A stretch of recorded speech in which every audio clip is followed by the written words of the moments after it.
Any thoughts on Ryan Hall? Yeah, no, just echoing what you said there. I mean, you can't fault his kind of contribution to Leeds. I mean, I was surprised almost that at the start of this, Tom Briscoe got a kind of a new 2-year deal, and Ryan Hall didn't have an offer. I mean, I don't know what the backstory is, whether he was looking for a challenge or what. But yeah, it's a sad way to go out, because it's another one of that kind of Leeds kind of core of the Leeds team when we filmed a few years ago, that was so dominant. It's another one that they've lost. Definitely, yeah. So best of luck to him in his recovery from injury. Toulouse have done this all year. They've been involved in high scoring games. It always feels like maybe they've been on the right end of high scoring games a lot of times, but it always felt like that was going to be a problem for them because the games they play are so open, so entertaining, so exciting. They were really unlucky to not go ahead early in the second half when Stan Robin, who was really, really impactful off the bench. In fact, the whole bench was pretty good, I thought. Maxime Puech scored a try. Eddie Pettiborn, before he got injured, was useful, and Tyler Heppy had a couple of good offloads in the game as well that were entertaining and added to things. It was their inability to keep the hold of the ball in their own 20, I think, in that first half that kind of gave Leeds free field position that Leeds were going to take advantage from. And Joel Moon and Ryan Hall, I think, scored tries that were real recipients from that sort of stuff. Do you think that Toulouse showed kind of what's great about them, but also what's bad about them? Yeah, they did. I mean, a couple of those tries were really nicely played tries, and kind of bringing players in on the angle and kind of almost walking through untouched. And you thought, they're looking good here. I don't know how much of it was maybe Leeds underestimating them to a certain degree. But as you say, the naivety of Toulouse in defence and ball retention against even an out of form Leeds side, you're going to get punished. And I think the next couple of games for Toulouse are going to be interesting, because if they're going to try and make a bid for kind of getting into that £1 million game, they're going to have to kind of tighten up quite significant. No, I've got them finishing in the bottom three of this qualifiers 8, but I think we're going to enjoy when we do get the chance to watch them play, because they were entertaining. Leeds, I think you've got to give them some credit. They took the chances, particularly in the middle of that second half, when they sort of sensed that they were the fitter side. They did take the chances. The try for Cuthbertson, when that went over, I was a little bit gutted that felt like it was the game then, really, at that stage. So I'm glad that Toulouse did get another try along the way. But well done to Leeds, because they've been so shit that it would have been easy for them to have continued that when they weren't getting it going all their way. And there was that Maxime Puech try just before half-time that really set things up really excitingly. So well done to them for bouncing back, I suppose. I think Richie Myler showed that there's creativity within him, even if he's not a great game manager, and an absolute top draw halfback. He showed that he's still really, really good at getting things created. So well done to him too. Carl Ablett at standoff didn't work. I didn't really felt like he actually played at standoff anyway. Sort of thought they kind of played with one halfback, and then Joel Moon had a kind of, you start at centre but you can go where you want kind of remit. So that didn't work, but it worked well enough that the ends justified the means in terms of the results. So well done to Leeds there.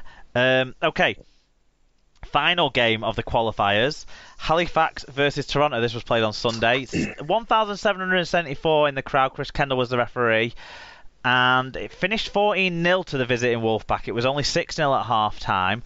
Do you want to take us through the fan review we got in on this one from a man who was in the ground? Yeah, I really do think if Brian Davies isn't watching a game, then it hasn't actually happened. Because he is. I mean, how he is not held up. We should have him on the BBC. He's everywhere. This guy. Really tough game this for Toronto. Facts had their chances, but were not clinical enough near the line, and Toronto's defence was superb. Liam Kay looks a serious injury. 1 game down, 2 points on the board. Next week at home to Hull KR is massive. Several Toronto fans there, including some who had flown over from Canada. Facts could well nick some points off someone in the 8s this year.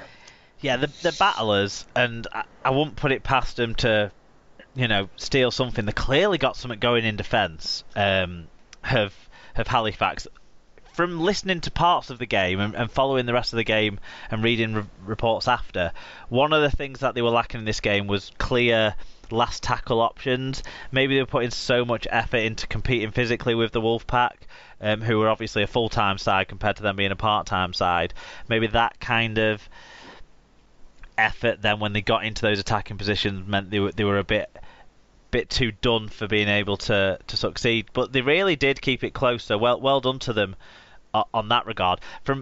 From listening to it, it did feel like the second half had a little bit of inevitability to it. It did feel like the Wolfpack were going to score that second try and seal it. It did take them until the 77th minute to actually get that try, but it felt like they were the real threatening team. So credit to them coming through a tough away game, and credit to Halifax being the only part-time side, like proper part-time side, in this qualifiers competition, doing themselves very proud. Did you catch any of this one at all? No, I didn't. I've read the match reviews and stuff, and it kind of obviously kind of it's very similar to how you just described it there. I think this is an interesting one. I think, as you say, if Halifax can nick a few points off people, Toronto obviously going to be backing themselves to take a few points off Super League sides. It's going to be interesting over the next couple of weeks. I think Halifax have got a part to play in this 8s because I think it's going to come down to points difference. They could be that team that gets that one win that they get. It could really fuck someone else's campaign up. Yeah, it's like that. I mean, I think it's going to be. I think as you mentioned, like if you're looking at 6 points possibly getting you into the £1 million game, then yeah, it's really going to come down to it. But hopefully they can build on this Halifax, and let's see how they go next year. Yep, qualifier standings then. Early days, obviously, in the all-important qualifiers, but Leeds sit top. From Salford, Toronto and London. That's all based on points difference. Widnes, Halifax, Hull KR and Toulouse make up the rest of the table again. That order is based on points difference. In the predictions, I went 5 out of 8, but Lee Whitnall, as the co-host representative last week, went 6 out of 8. So the overall tallies now, I'm on 102, but I'm being caught up rapidly. 101 from the co-host. In the Super, Hutch stays top. Joe Kirk, though, wears the yellow cap. So well done to Joe. In the Super League Dream Team, I'm a bit annoyed because for the last 3 years, they've allowed you to accumulate points from the players playing in the qualifiers, but no stats have come up from the qualifiers. And it's making me wonder if that they are still counting, which means a lot of us will have to do a lot of transfers if they're not. So I didn't write down the stuff into the rundown, so I'm just getting it up on my phone. That's quite an ad-libbing through. But Alan Bagley stays top. But the best scorer of the week was Karen Chown's Yippee Try Yay, who scored 715. So obviously she'd planned for this eventuality and maybe had a tip off in advance that it wasn't going to run as it had ran before, and nailed a side full of Super League top 8 players. So well done to her. And yeah, so we'll see what happens in that next week. I might put in a bit of a complaint because I was planning on really making hay on the qualifier selections. Okay, that is the Super League match reviews.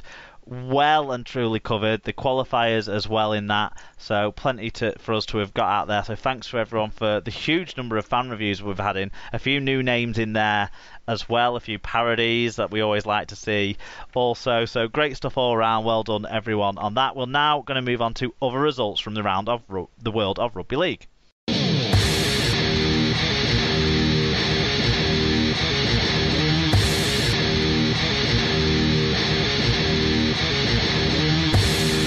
Other results time now, sponsored by jkmartwork.com. Check out jkmartwork.com, where you can buy prints, canvases and more of James's stadium paintings. All UK Super League clubs are covered, and a couple of clubs outside Super League too, as well as football stadiums, cricket grounds and more. JKM Artwork can help you find the perfect gift for the sports fan in your life.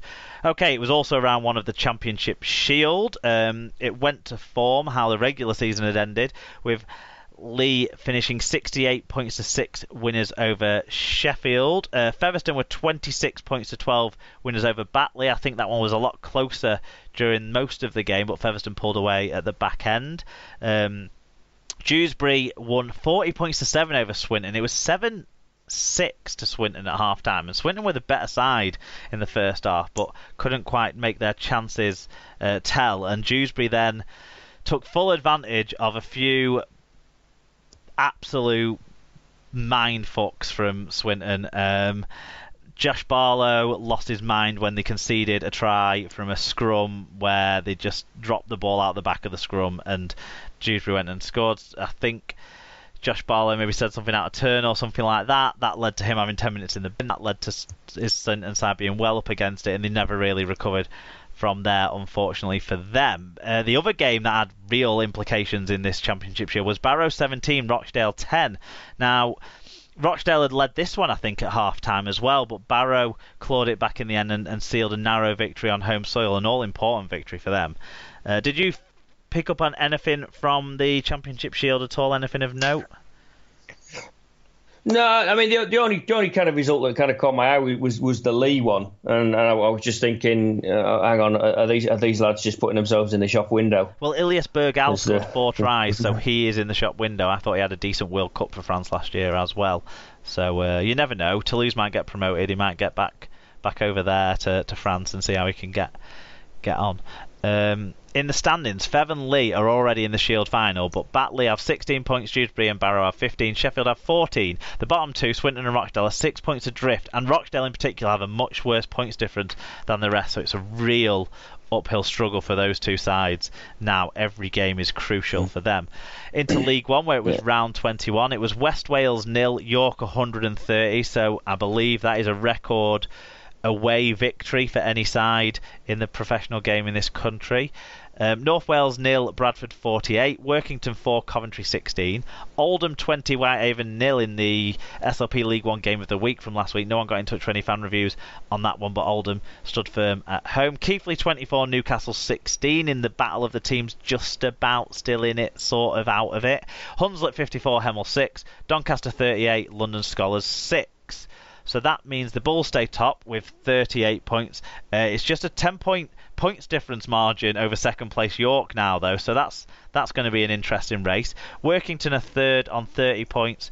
Oldham, Doncaster and Hunslet all have 28 points, and Whitehaven are on 26. Keighley are still chasing on 22, and Newcastle have 20. Then come North Wales, Coventry, London, Hemel and West Wales, who now have minus 1,552 as their really depressing points difference. Is there anything in League One that you who do you think's going to win that race in League One? Do you think York have maybe got too much to do now in the points difference thing? Because I'm sure Bradford have got another West Wales game to crank that margin up.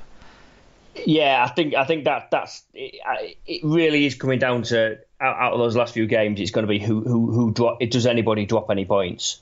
I mean, York. You can't. Fair play to York. They've kind of went out and did what they had to do, and kind of was something like an 80-point turnaround on the points difference to kind of pull them back into it. So, I mean, it's the pressure's on Bradford. That's a really exciting finish to the end of the season. I think York will be absolutely gutted if they miss out and then lose out in the playoffs for the chance to go up. Yeah, I'm sort of expecting that the club have the playoffs in mind anyway, so it might be that they're not too gutted, and anything's a bonus. Well, anything should be a bonus for a club who nearly went out of business only a couple of years ago, so they're doing great stuff over there, as we've heard about earlier this season. Into the Women's Super League, and it looked like there was a Challenge Cup final hangover for both the two sides who featured in that match, because Bradford's women finished 28 points to 16, winning